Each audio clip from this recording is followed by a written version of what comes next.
Second Republic ফ্রান্সে ছিল, স্পেনে ছিল।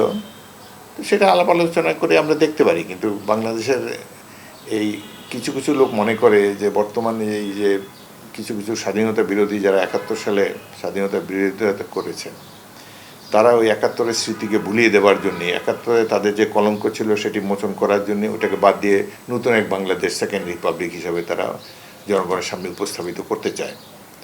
তো এই ধরনের নানান ধরনের কিছু বুদ্ধিজীবী যারা জনগণের কোনো কাজে কোনো দিন লাগে নাই, কিংবা এই যে আন্দোলন সংগ্রামের সময় চুপচাপ বসে থাকে, যখন বিজয় অর্জনের পর তারা রাজপথে নেমে আসে।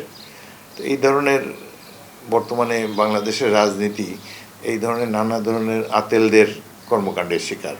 তারা ভোট করবে না, নির্বাচন করবে না, নির্বাচন এই ক্ষমতায় থাকতে চায়, নির্বাচন না হলে না হোক, তাদের মূল ইচ্ছা যেটা তারা বলতে পারছে না যে এই সরকার ৫ বছর চালাক। ততদিনে তাদের যে নতুন গড়া দলটা সেটা একটু পোক্ত হোক, তারা গ্রামে গঞ্জে তাদের ক্যাডার সংগ্রহ করুক। এই জন্যে জনগণকে তারা নির্বাচন থেকে দূরে রাখতে